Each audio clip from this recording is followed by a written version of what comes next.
All right, I have here a little Raptor 90. This is a 2014 model, so it's got the scooter style engine. It's kind of like a GY6 engine.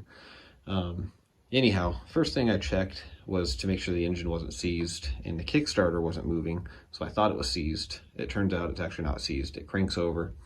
So what I did was put a 12-volt battery, a known good one that I have. You can do this with a jump box too, and connect it to your battery. And then on these, you have to pull the brake in order to crank it, because that's just kind of a little safety button feature that a lot of motorcycles, quads, dirt bikes and stuff have. So the next thing I'm going to check here is for compression and spark. I guess what I'll do is I'll check for compression first. So what I'll do is get my compression tester here and screw it in.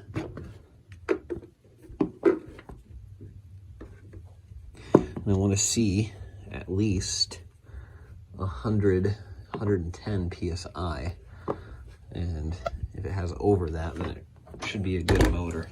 That tells me the rings and the valves are all sealing properly. So real quick, and when you do this, make sure when cranking it, you want to hold the throttle wide open.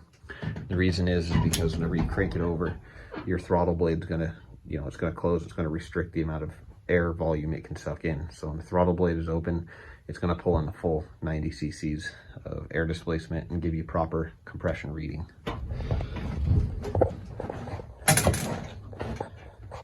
All right, let's see what we got for compression.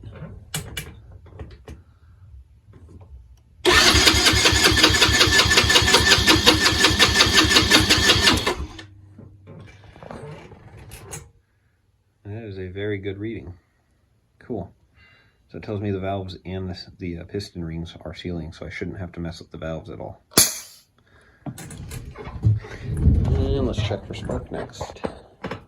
You can do this with a screwdriver, or you can do this with an old spark plug. And just for ease of, or just for my own, what am I trying to say? I am going to use a spark plug because I've already got one on hand. And you can see the spark plug I've used as a thread chaser on a previous plug holes that were messed up, but I know it's a good spark plug that should spark if I connect it. So here we should see a nice semi-bluish spark. Cool. Looks like it's got good spark, so it's a good thing.